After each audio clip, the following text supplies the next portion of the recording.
Será que Paulo Freire é um demônio? Será que Paulo Freire é um santo que veio promover a emancipação dos oprimidos, usar a educação de um modo transformador? Quem será que é Paulo Freire? Esta aqui é a Pedagogia do Oprimido, é a obra que a maioria dos admiradores de Paulo Freire recomenda para que você comece a sua jornada de leitura dele. É a última obra que ele publicou, em 1996, então é um livro recente. Eu precisei de uma segunda leitura para conseguir rastrear exatamente sobre o que ele está falando, até porque ele se repete ao longo do livro, ele fala várias vezes as mesmas coisas, então é um livro de difícil compreensão. Com frequência, quando você vai fazer alguma crítica a Paulo Freire ou algum pensamento que pareça freiriano, as pessoas aparecem dizendo que você não leu. Ou ainda, quando você fala, não, eu li, a pessoa fala, então você não entendeu. Porque é impossível você ter entendido e você fazer críticas, porque é uma coisa realmente extraordinária, maravilhosa, sensacional, sagrada. Então, você pode ver que eu vou trazer muitas citações aqui, porque eu quero deixar o Paulo Freire falar por si mesmo. E aí, se você for apoiador do Paulo Freire, você vai ter que me dizer se eu fiz uma análise minimamente honesta ou não. Também trouxe coisas aqui que são boas, que são razoáveis e que eu tenho certeza que todo mundo concorda, tá? Pra começar, qual é o objetivo desse livro? Esse livro aqui, quando você vai lendo, você pensa que é uma opinião dele. Que ele fala muito sobre si mesmo.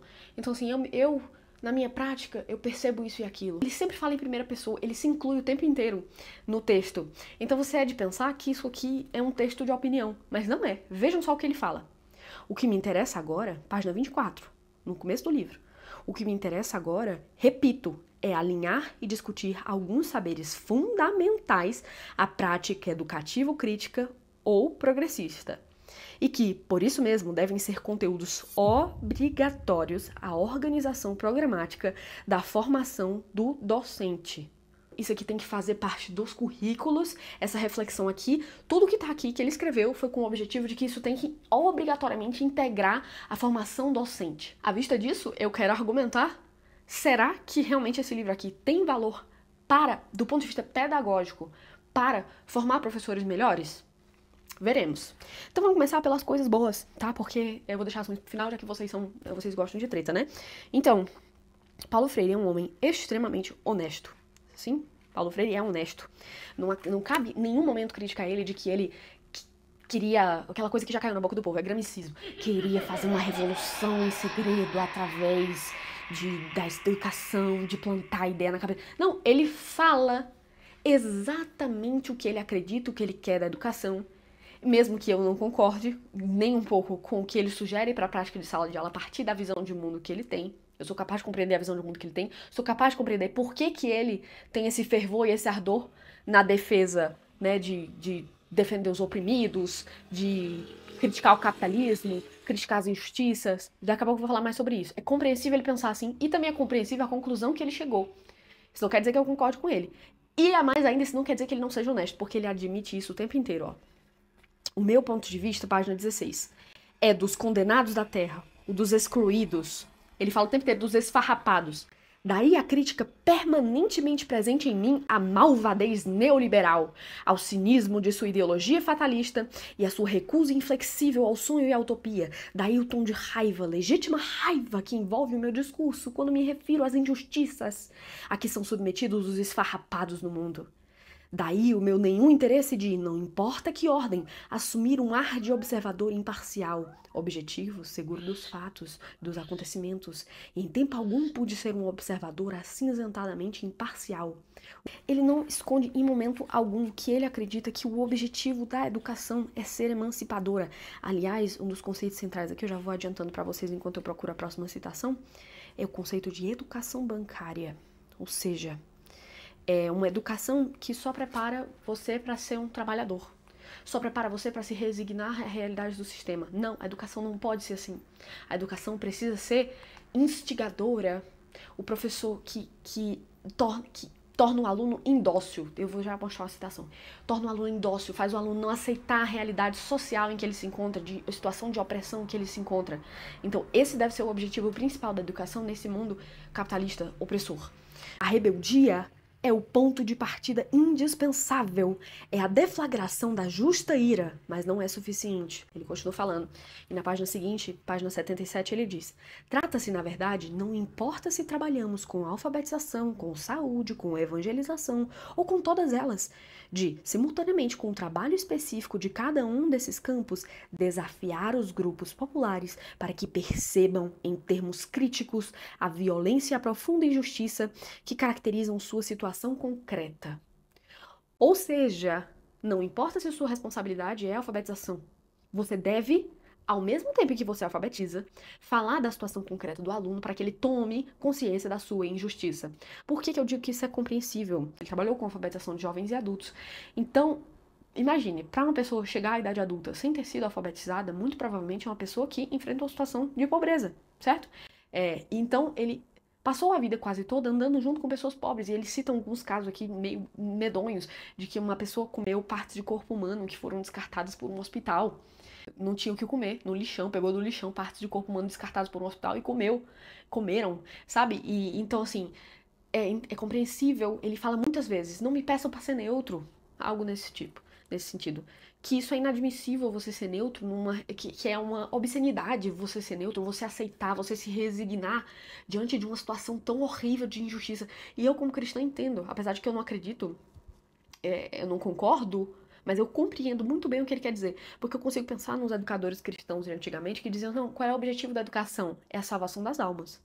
Existe uma realidade concreta e palpável, que é o inferno, a que as almas estão destinadas. Então, todos os nossos esforços têm que ser para salvar as almas. Então, se a gente alfabetiza com a Bíblia. Se a gente cuida da saúde, a gente fala de Jesus, porque a gente precisa salvar as almas. É exatamente o que ele fala. A diferença é que ele está tentando revolucionar uma situação econômica que é de opressão. Então, assim, ele meio que vê um inferno na Terra e ele quer salvar as pessoas desse inferno. E ele acha certo que você use a sala de aula como uma forma de criar essa consciência de classe nesses alunos para que seja possível a revolução. Ele fala muito sobre a ética, muito. É uma palavra que ele usa muito. Temos que ser rigorosamente éticos. Então, aí ele fala que não é a ética do capital, não é a ética da burguesia, não é a ética do neoliberalismo, essa ética cínica, hipócrita. Não, nossa ética é a ética universal do ser humano e não se pode transgredir a ética. Ele fala muito sobre isso. Eu até pensei em trazer pra vocês todas as citações que ele repete, tipo assim, página 18 ele fala, página 25 ele fala a mesma coisa, página 45 ele fala a mesma coisa, tipo, literalmente a mesma frase repetida. Só que aí ia cansar vocês e cansar a mim. Então, melhor a gente entender do que é o livro do que expor os vícios do autor. Ele fala muito contra a mentira.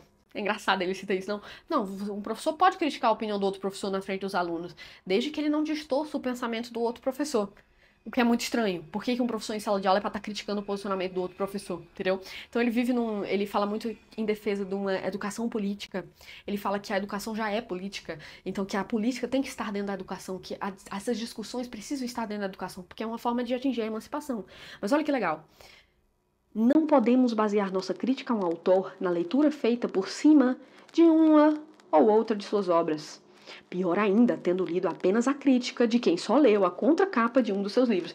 Isto aqui eu assino embaixo, 1000 vezes a assinação. A professora Diana assinou embaixo de Paulo Freire aqui. Eu jamais poderia ficar criticando Paulo Freire se eu não tivesse lido. Inclusive é sempre essa acusação, né?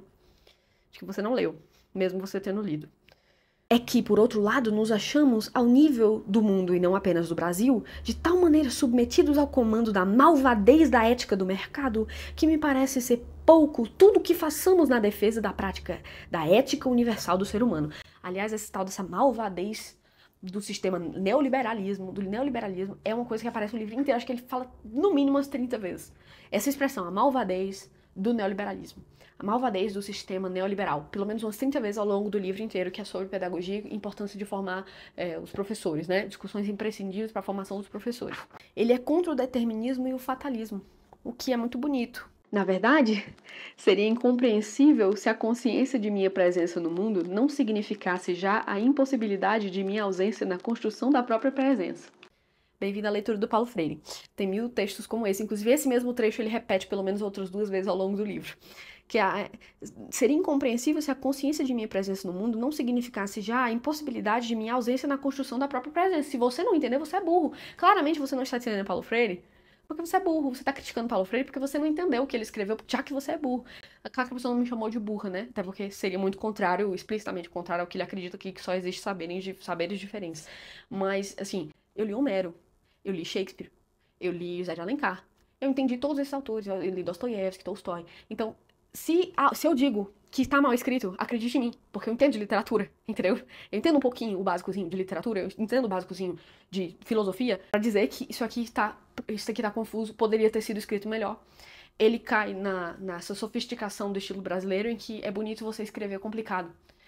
O que é muito contraditório em relação à própria filosofia dele, que é pra fazer uma educação acessível, pra fazer uma educação que chegue a todos. Então, se eu, que tenho um nível de leitura muito bom, tenho dificuldade de compreender, como é que o oprimido, coitado recém-alfabetizado, vai entender a pedagogia da autonomia? Contraditório. Mas continuando. Sobre o determinismo. Porque esse trecho é sobre o determinismo, se você não percebeu, por essa citação, que ele tá falando contra o determinismo, é porque você claramente não... Ó, se sou o puro produto da determinação genética ou cultural ou de classe, sou irresponsável pelo que faço no mover-me no mundo. E se careço de responsabilidade, não posso falar em ética. Isso não significa negar os condicionamentos genéticos, culturais e sociais a que estamos submetidos. Significa reconhecer que somos seres condicionados, mas não determinados. Assino embaixo. É isto mesmo, Paulo Freire. Aqui você arrasou. De fato, o ser humano tem certos condicionamentos, mas o ser humano, ele é um ser ético, e essa questão aparece 1000 vezes aqui, o ser humano como ser ético, ele só é um ser ético porque ele ainda é livre para optar, apesar de todas as condições, porque ele não está determinado. Falei isso para aquela pessoa que diz que a pessoa que comete crimes não teve escolha. Paulo Freire discordaria de você. Paulo Freire está dizendo aqui que somos seres éticos porque temos escolha. Então, mesmo a pessoa numa condição hipercondicionante, ela tem escolha. Às vezes acontece de ele falar claramente sobre o tema e falar coisas que realmente estão relacionadas ao ambiente da escola. São momentos raros, mas existem. Então vamos ler, página 30. Ao ser produzido, o conhecimento novo supera outro que antes foi novo e se fez velho, e se dispõe a ser ultrapassado por outro amanhã. Daí que seja tão fundamental conhecer o conhecimento existente, quanto saber que estamos abertos e aptos à produção de conhecimentos ainda não existentes. Faz sentido. O professor realmente precisa saber que muitas das coisas que ele ensina podem ser revisadas no futuro. Isso é um problema mesmo. Tem professores que não, que resistem à atualização, né? Por exemplo, todas as faculdades de pedagogia do Brasil têm professores ensinando a psicogênese da língua escrita, escrito pela amiga do Paulo Freire. Ai, desculpa, eu tô meio passiva-agressiva, né? Foi mal. Não queria ser chata, mas desculpa. Bom, na pedagogia é um exemplo disso. Professores que ficaram anos da vida deles dedicados a um besterol construtivista, que foi amplamente refutado, que foi amplamente superado, que foi amplamente provado falso. Existe um conhecimento muito superior academicamente, testado, verificado, experiências múltiplas, e eles continuam absolutamente resistentes, ensinando as mesmas coisas que não funcionam e que estão levando a educação a uma derrocada. Se eles tivessem lido Paulo Freire e sabido que o professor precisa estar ciente de que o conhecimento que ele aprendeu e que ele ensina pode ser superado, realmente o mundo seria melhor. Vamos para apregoar aqui Paulo Freire. Página 31. Ensinar exige respeito aos saberes dos educandos. Por isso mesmo, pensar certo coloca ao professor, ou, mais amplamente, à escola, o dever de não só respeitar os saberes com que os educandos, sobretudo os das classes populares, chegam a ela, saberes socialmente construídos na prática comunitária, mas também, como há mais de 30 anos venho sugerindo, discutir com os alunos a razão de ser de alguns desses saberes em relação com o ensino dos conteúdos. Por que não aproveitar a experiência que têm os alunos de viver em áreas da cidade descuidadas pelo poder público para discutir, por exemplo, a poluição dos córregos, riachos e dos baixos níveis de bem-estar da população, dos lixões ou os riscos que oferecem à saúde das gentes? Por que não há lixões no coração dos bairros ricos e mesmo puramente remediados dos centros urbanos? Esta pergunta é considerada em si demagógica e reveladora de má vontade de quem a faz. É a pergunta de um subversivo, dizem certos defensores da democracia. Aqui a gente chegou num ponto importantíssimo, que é o seguinte: muitas vezes, quase sempre que você vê alguém criticando Paulo Freire, vai aparecer gente dizendo: o quê? Você é completamente louco. Paulo Freire apenas disse que você deve ensinar a partir da realidade do aluno. Inclusive, eu fiz vários vídeos que viralizaram no Instagram, ficou milhões de visualizações, que era coisas que você faz errado até hoje porque não prestou atenção na escola. E nesses vídeos eu usava coisas de dona de casa, de cozinha e tal, para mostrar conhecimentos da escola que são úteis para a vida comum. E aí as pessoas sempre comentavam, oh, nossa, isso é Paulo Freire, isso é Paulo Freire, né? Sobre usar a realidade do aluno, como a gente acabou de ler aqui, usar a realidade do aluno para ensinar. A questão é que Paulo Freire, nesse livro aqui, ele fala bastante sobre usar a realidade do aluno no contexto do ensino, mas sempre no contexto de fazê-lo perceber a injustiça que sofre. Então não é assim, eu quero muito que meu aluno aprenda física, então eu vou usar um exemplo do cotidiano dele para ele aprender física. Não, eu quero muito que meu aluno saiba que ele é oprimido, então eu vou usar contextos do cotidiano para que ele perceba a situação de injustiça social em que ele se encontra. Vou continuar a leitura para você ver como eu não estou ficando maluca. Por que não discutir com os alunos a realidade concreta? A que se deva associar a disciplina cujo conteúdo se ensina? A realidade agressiva, em que a violência é a constante e a convivência das pessoas é muito maior com a morte do que com a vida? Porque não estabeleceram intimidade entre os saberes curriculares fundamentais aos alunos e a experiência social que eles têm como indivíduos? Por que não discutir implicações políticas e ideológicas de um tal descaso dos dominantes pelas áreas pobres da cidade? A ética de classe embutida nesse descaso? Por que, dirá um educador reacionariamente pragmático, a escola não tem nada a ver com isso? A escola não é partido, ela tem que ensinar os conteúdos, transferi-los aos alunos. Aprendidos, estes operam por si mesmos. Essa é a minha opinião. Realmente, Paulo Freire tinha razão. Tem gente que pensa que o lugar da escola é ensinar os conteúdos, né? Mas eu entendo também o lado dele. Eu entendo que, diante dos horrores que ele viu, ele sinta a necessidade de que a escola seja esse espaço para discutir por que é que a sua rua é suja, por que é que as pessoas na sua rua morrem, por que tem violência, por que o poder público não cuida de vocês. Não, Paulo Freire não está falando aqui sobre usar a realidade do social do educando de um modo pedagógico para que ele entenda o conteúdo escolar, certo? Não está, não sejam desonestos. Não sei, se não foi o que ele disse. O que ele disse foi claramente usar a realidade do educando para que ele perceba a opressão dele. Tá escrito aqui várias vezes o objetivo desse uso da realidade do educando, tá? Aliás, porque ninguém é imbecil. Pessoal, vocês pensam que todos os educandos que vieram antes eram idiotas. Todo mundo sabe que o conhecimento tem que ser, de alguma forma, acessível para o aluno. Todo mundo sabe, se você pegar um pedagogo medieval, ele vai falar, não, é melhor você dar um exemplo prático, cotidiano. Platão, Jesus, os autores bíblicos do Antigo Testamento, eles já usavam o exemplo do cotidiano da pessoa para que ela entendesse. Usavam metáfora envolvendo o gado, usavam metáfora envolvendo a colheita. É o cúmulo achar que foi ele que inventou que você tem que usar a realidade da pessoa para poder ensinar alguma coisa. Isso aí tem no mínimo 5 mil anos, tá? Ah, outra coisa legal que ele fala sobre a curiosidade. É muito legal o que ele fala sobre a curiosidade. Ele descreve aqui um processo epistemológico, aliás, ele sempre usa essas palavras epistemológico, ontológico, gnoseologia, que são palavras que para a população comum são difíceis, mas no fundo são coisas que poderiam ter sido substituídas por coisas mais fáceis. Né? Ele está falando sobre... Isso é epistemologia. Epistemologia é a filosofia que estuda o pensamento humano, o modo como o ser humano aprende, o modo como o ser humano pensa, o modo como o ser humano... Como funciona o nosso raciocínio, certo? É esse ramo da filosofia que se preocupa com o nosso pensamento. E ele vai falar o seguinte, uma coisa muito acertada, página 34. Só somos porque estamos sendo. Não, esse aqui eu vou deixar para depois. Como manifestação presente à experiência vital, a curiosidade humana vem sendo histórica e socialmente construída e reconstruída. Paulo Freire, bem-vindo. Precisamente porque a promoção da ingenuidade para a criticidade não se dá automaticamente, é uma das tarefas precípuas da prática educativa progressista.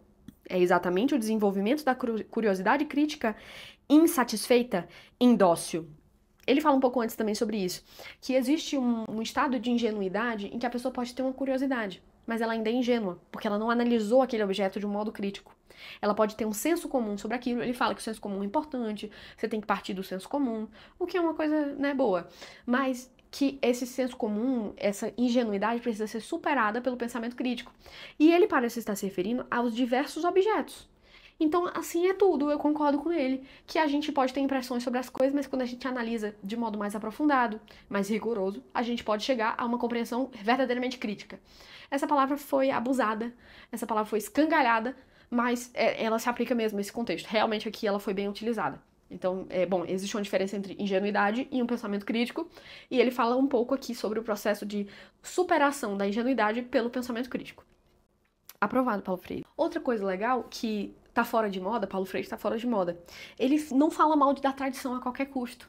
Tem muita gente hoje que, pelo simples fato, eu já falei pra vocês, né, o caso do professor que simplesmente escutou a palavra tradicional, eu falando sobre educação e usar a palavra tradicional, e ele ficou pé da vida e achou que isso era a coisa mais abominável da face da terra e que veio me xingar, foi super grosseiro comigo. E aí Paulo Freire diz o seguinte: a aceitação do novo, que não pode ser negado ou acolhido só porque é novo. Assim como o critério de recusa ao velho não é apenas o cronológico. O velho que preserva sua validade, ou que encarna uma tradição ou uma marca, ou marca uma presença no tempo, continua novo. Ou seja, não é porque algo é velho que precisa ser descartado. Excelente, super moderado para um revolucionário falar isso.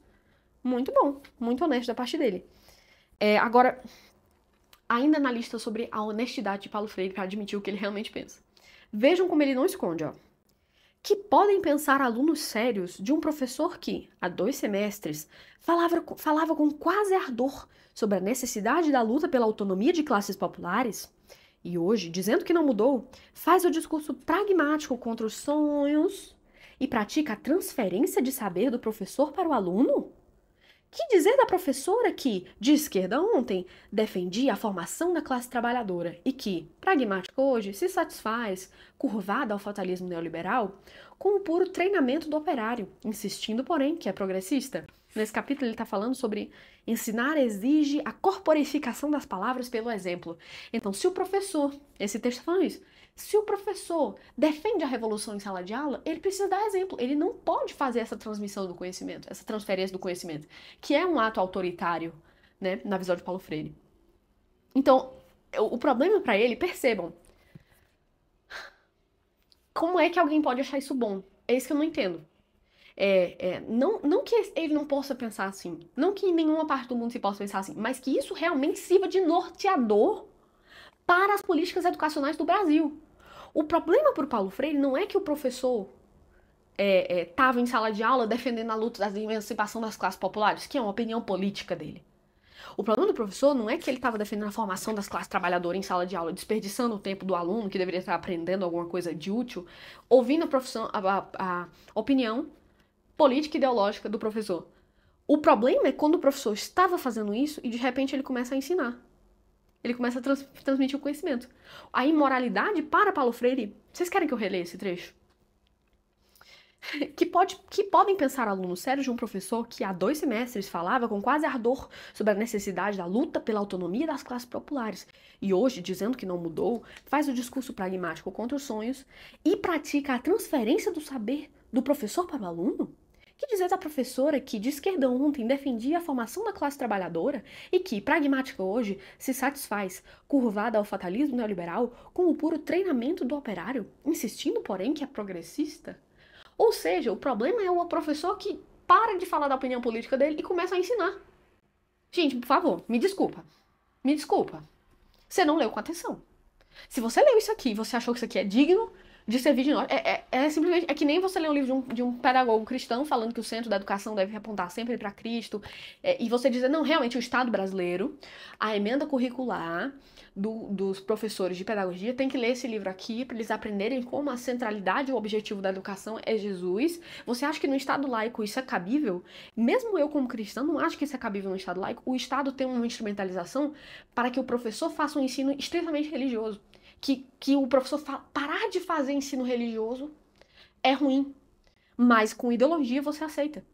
Você aceita, você acha bonito, você acha certo. Você acha certo um livro como esse, que defende abertamente que o professor deve, não é que ele pode, é que ele deve falar ideologicamente em sala de aula em favor da emancipação das classes populares. Ocupar o tempo do aluno, a audiência cativa do aluno, com uma coisa que pode não ser do interesse do aluno, que o aluno não deveria ter a obrigação de ficar lá sentado escutando o professor falar a opinião política dele. Gente, isso aqui é uma imoralidade, tá? É uma imoralidade. Aqui uma coisa que você vai concordar com o Paulo Freire, que é algo muito bonito de ver. Realmente aqui ele arrasou. Página 45. Ele vai falar sobre a importância da ordem e da higiene em sala de aula. E realmente ele fala certo. Lembrou um pouco Maria Montessori, quando ela fala sobre isso, que as crianças são sensíveis, né? Essa ordem, um ambiente preparado para elas, que as coisas têm que estar bonitas e atraentes para as crianças e tal. Olha o que ele fala. Como cobrar das crianças um mínimo de respeito às carteiras escolares, às mesas, às paredes, se o poder público revela absoluta desconsideração à coisa pública? É incrível que não imaginemos a significância do discurso formador que faz uma escola respeitada em seu espaço.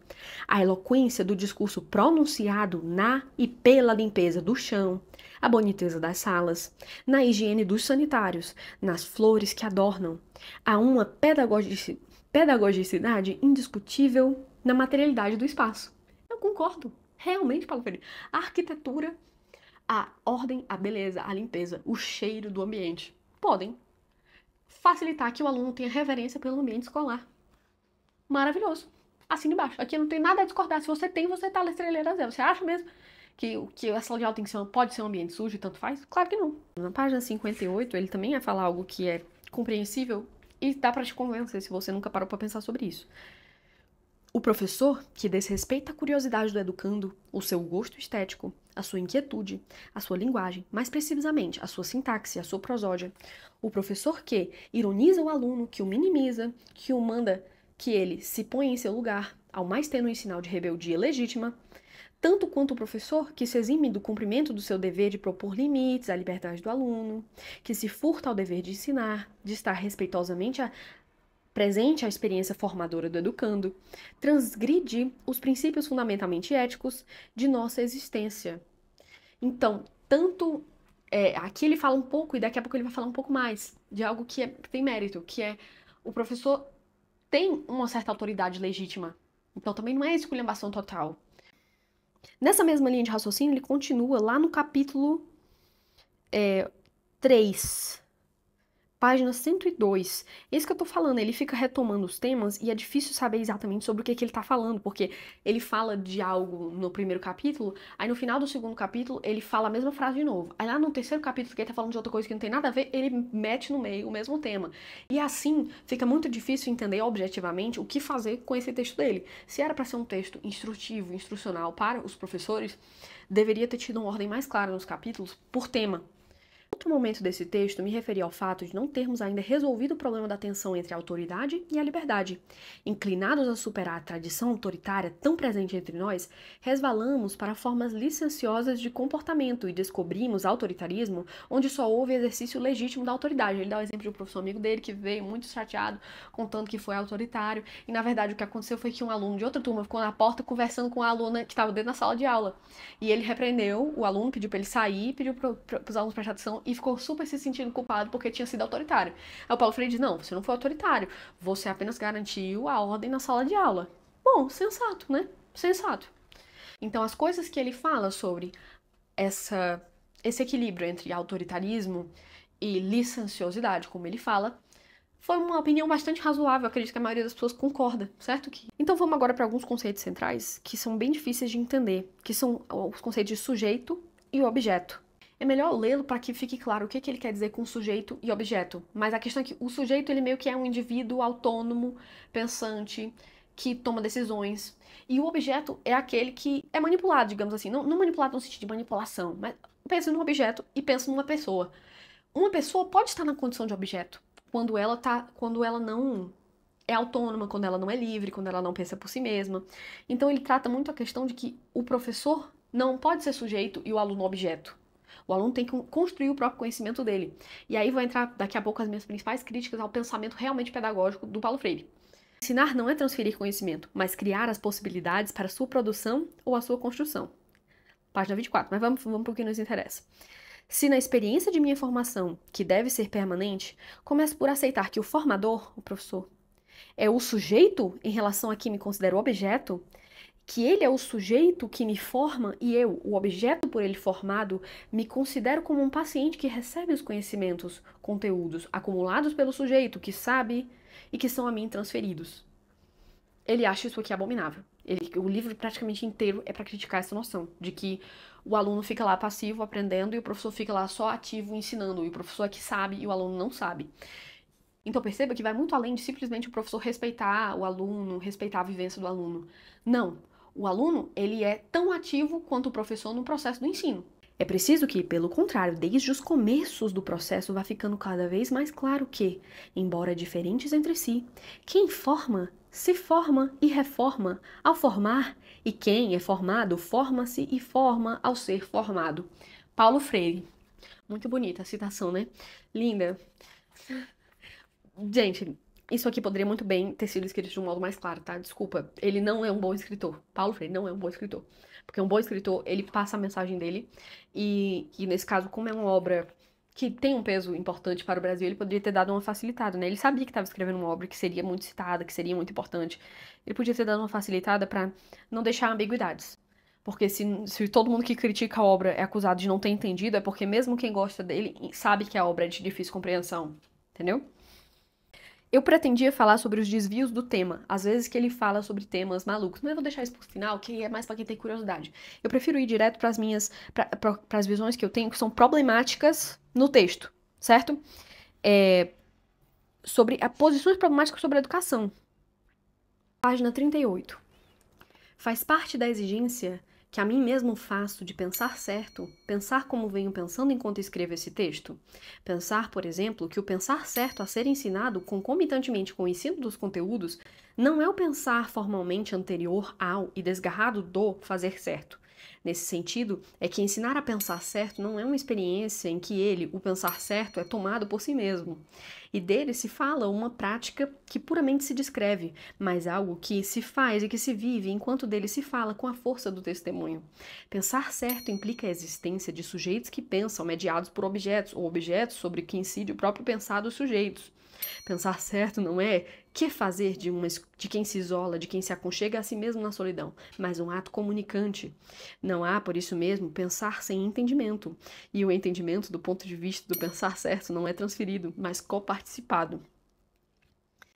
A grande tarefa do sujeito que pensa certo não é transferir, depositar, oferecer, doar ao outro, tomado como paciente de seu pensar, a inteligibilidade das coisas, dos fatos, dos conceitos. A tarefa coerente do educador que pensa certo é, exercendo como ser humano a irrecusável prática de inteligir, desafiar o educando com quem se comunica, a quem se comunica, a produzir a sua compreensão do que vem sendo comunicado.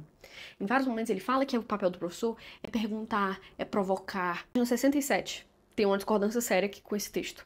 A memorização mecânica do perfil do objeto não é um aprendizado verdadeiro do objeto ou do conteúdo. Nesse caso, o aprendiz funciona muito mais como um paciente da transferência do objeto ou do conteúdo do que como um sujeito crítico, epistemologicamente curioso, que constrói o conhecimento do objeto ou participa de sua construção. É precisamente por causa desta habilidade de apreender a substantividade do objeto que nos é possível reconstruir um mau aprendizado, em que o aprendiz foi puro paciente da transferência do conhecimento feita pelo educador. Página 83. Estimular a pergunta, a reflexão crítica sobre a própria pergunta, o que se pretende com esta ou com aquela pergunta, em lugar da passividade em face das explicações discursivas do professor, espécies de respostas a perguntas que não foram feitas. Isto não significa realmente que devamos reduzir a atividade docente em nome da defesa da curiosidade necessária a puro vai e vem de perguntas e respostas, que burocraticamente se esterilizam.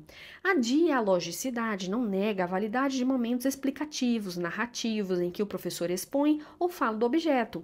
O fundamental é que professor e aluno saibam que a postura do professor e dos alunos é dialógica, aberta, curiosa, indagadora e não apassivada, enquanto fala ou enquanto ouve. O que importa é que professor e aluno se tornem se assumam epistemologicamente curiosos. Então, isso lá na página 83. Depois de ele ter falado em 20 páginas distintas que o professor não podia transmitir conhecimento. Então, mesmo esse pequeno parágrafo aqui é a única coisa que ele fala em favor de que o professor pode dar uma explicação em algum momento. Porque até então, todos os atos em que o professor faz um ensino explícito foi tratado até aqui como uma transmissão do conhecimento que era algo mal. Agora, pra gente rir um pouco, eu separei alguns textos que são desvios do tema. Porque, como eu disse, Paulo Freire não é um bom escritor. Porque se ele fosse um bom escritor, ele teria delimitado melhor o objeto de análise desse livro, para que a pessoa que está lendo olha, quero muito aprender sobre pedagogia da autonomia, como tornar meu aluno autônomo, né, sujeito e não objeto. Vamos ver tudo o que ele fala. Eu separei assim, uns 20 textos, óbvio que eu não vou ler tudo, de coisas que não tem absolutamente nada a ver com o tema, de como o aluno se tornar protagonista, independente, sujeito criativo, epistemológico, que seria de fato o objetivo central da obra. O professor perceber e respeitar a autonomia, que o aluno se assuma como sujeito e etc.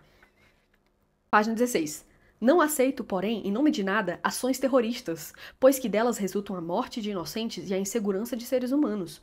O terrorismo nega o que venho chamando de ética universal do ser humano. Estou com os árabes na luta por seus direitos, mas não pude aceitar a malvadez do ato terrorista nas Olimpíadas de Munique. O que o terrorismo dos árabes tem a ver com a autonomia do meu aluno brasileiro? Não seria mais útil eu falar sobre alfabetização? Não. Não seria mais útil eu falar sobre o ensino de matemática? Não, vamos falar sobre o terrorismo lá em Munique. Na página 37 do meu livro de 100 páginas sobre algo imprescindível para a formação dos professores sobre a prática de sala de aula, eu quero incluir o seguinte.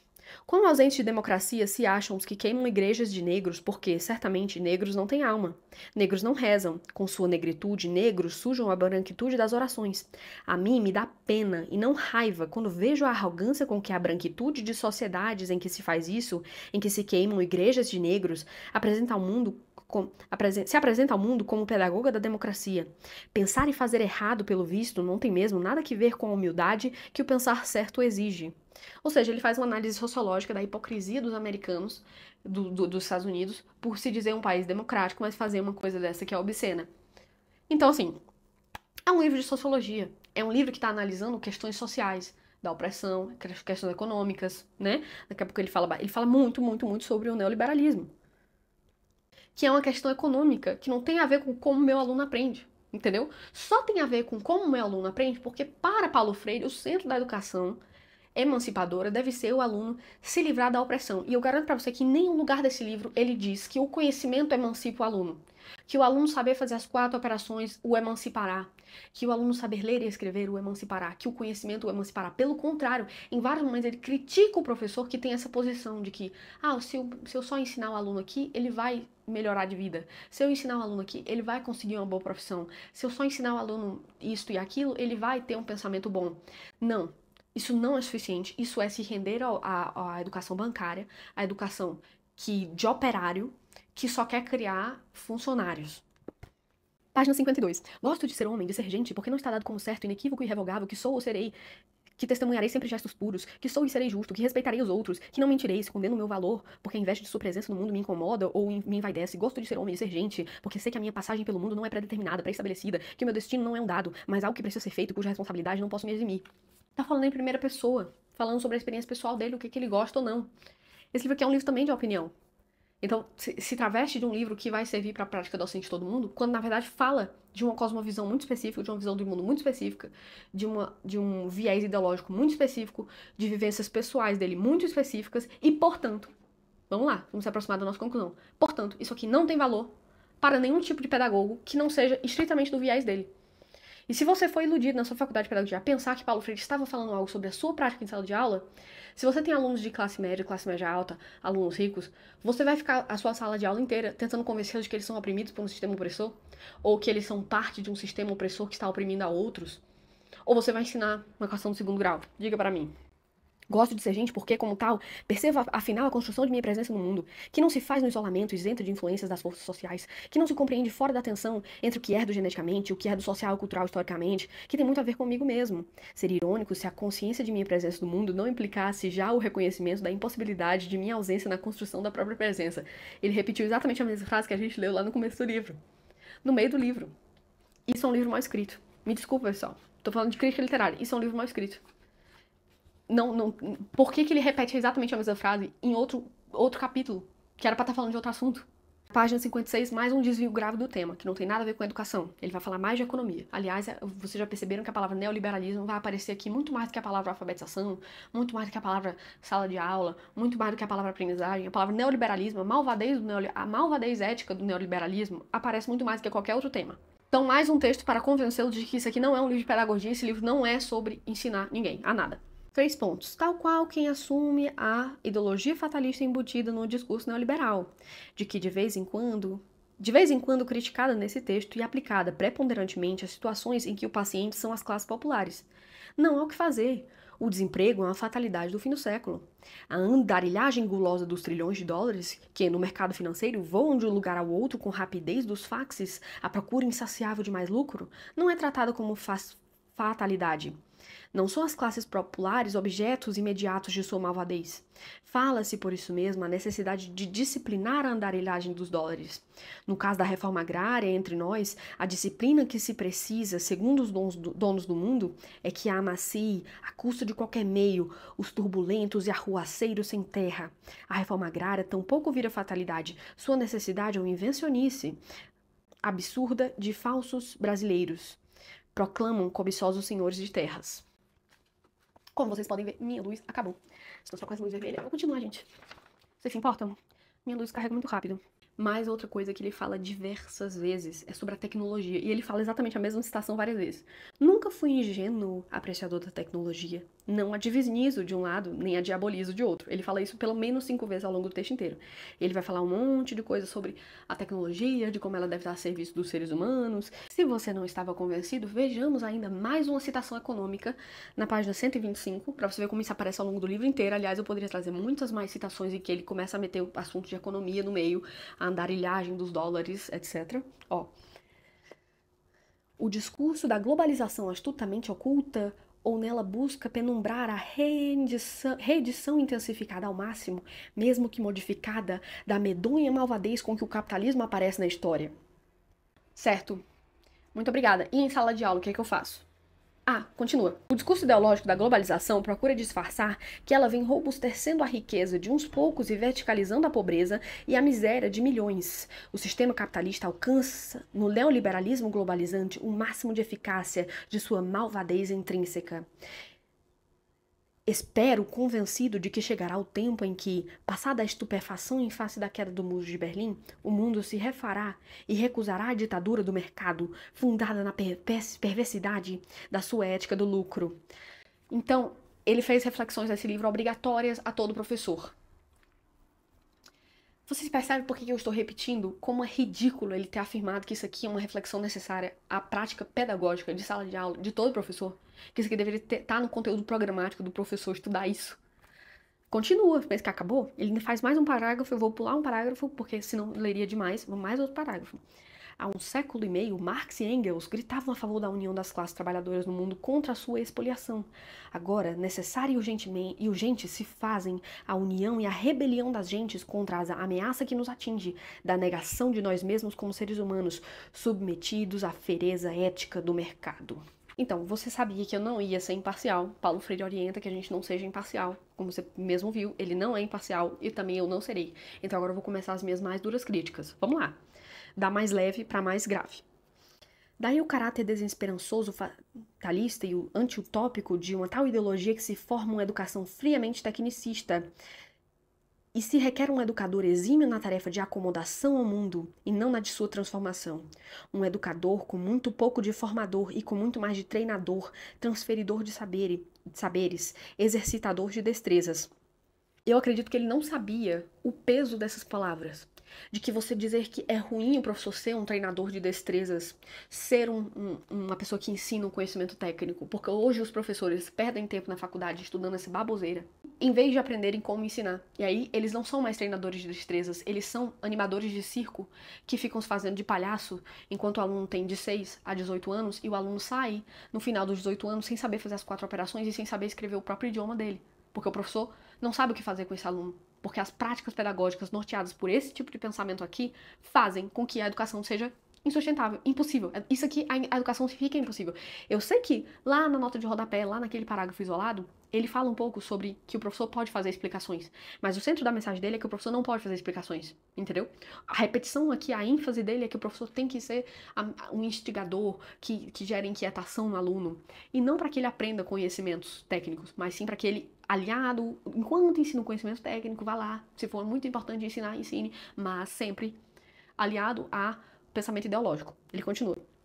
Os saberes que esse educador pragmático necessita na sua prática não são os de que venho falando nesse livro. A mim não me cabe falar deles, os saberes necessários ao educador pragmático neoliberal, mas denunciar a sua atividade anti-humanista. Ou seja, o professor que ensina o que é um triângulo, calcular a área dos triângulos escaleno, ele é anti-humanista. É isso que está dizendo aqui. Esse educador pragmático que se vê como um transferidor de saberes, como um exercitador de destrezas, que quer acomodar o aluno ao mundo para que ele tenha condição de se tornar um bom funcionário e ganhar dinheiro, isso é uma maldade, uma coisa anti-humanista. É isso que está aqui, pessoal. Não existe outra interpretação possível, tá?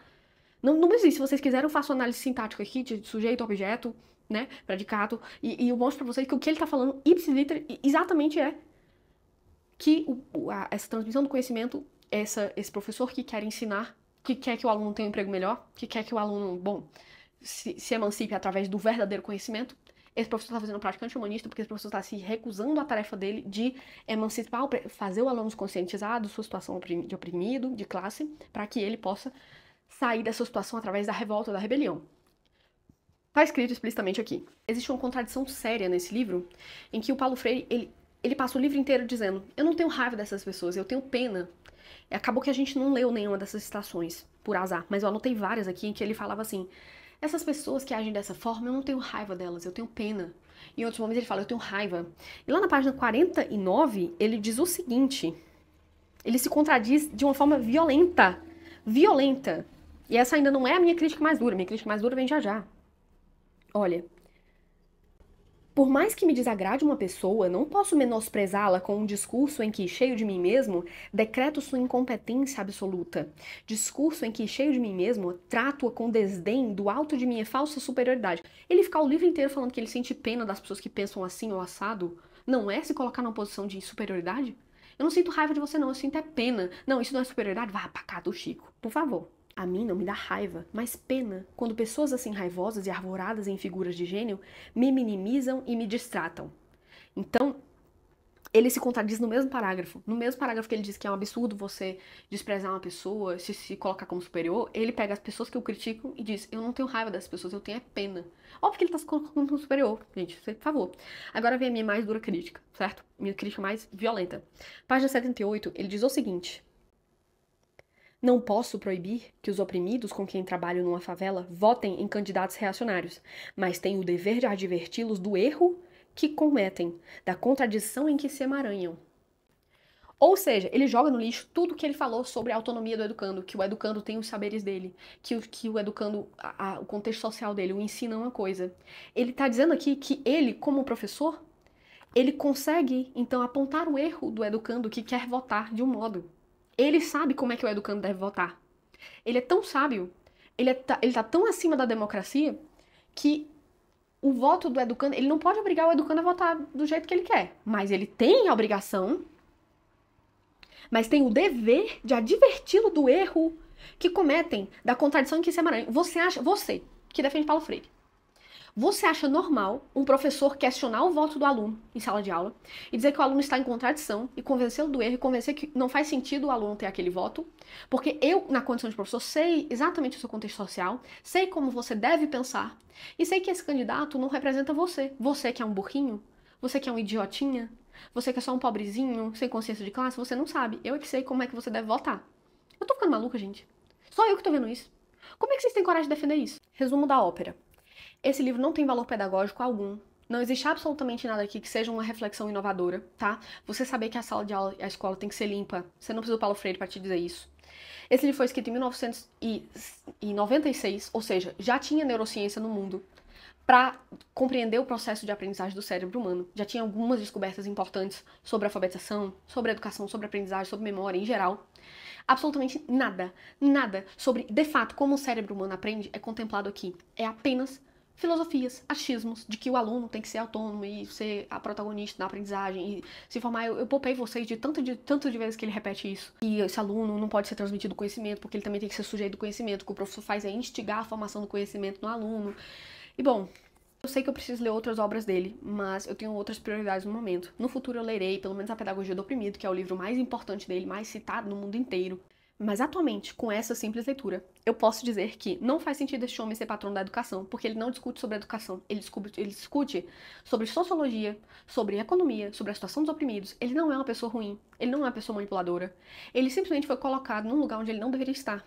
Isso aqui era para servir de inspiração para os professores que são marxistas. E eu reconheço a liberdade de cátedra do professor, não acho que seja tão absurdo algum professor querer dar sua opinião ideológica em sala de aula. Não acho que isso seja condenável, totalmente imoral. Não, eu acho imoral desperdiçar o tempo do licenciando, do futuro pedagogo, com uma leitura desse tipo que não tem valor nenhum para a sala de aula. Isso aqui é uma mera opinião de alguém, uma opinião. E nem é uma opinião sobre educação. É uma opinião sobre como incutir em sala de aula aspectos alheios à pedagogia, alheios à educação, entende? É isso, minha crítica foi dura, mas não seria honesta se não fosse dura, inspirada pelo exemplo dele, né, que falou sobre a malvadez do pensamento neoliberal. Eu falo sobre a malvadez do anti-ensino, de desprezar o ensino, de tirar o ensino do seu lugar e de tratar o ensino como algo que vai só formar uma certa mentalidade do meu interesse no meu educando, tá? Isso é uma malvadeza, mesmo que não tenha sido de propósito. Porque, como eu disse, eu entendo que ele sofre. 1h da manhã, o carro passando com som. Meu Deus. Bom, é isso. Perdoe se eu ofendi alguém, mas dessa vez eu não quero me desculpar, porque eu fui honesta na minha análise. Se alguém encontrou alguma desonestidade, por favor, comente. Comente um trecho aqui que eu deixei de fora, que poderia explicar melhor algo, que eu tive uma interpretação errada, né? Eu aceito todos os tipos de debate, eu estou aberta. Forte abraço.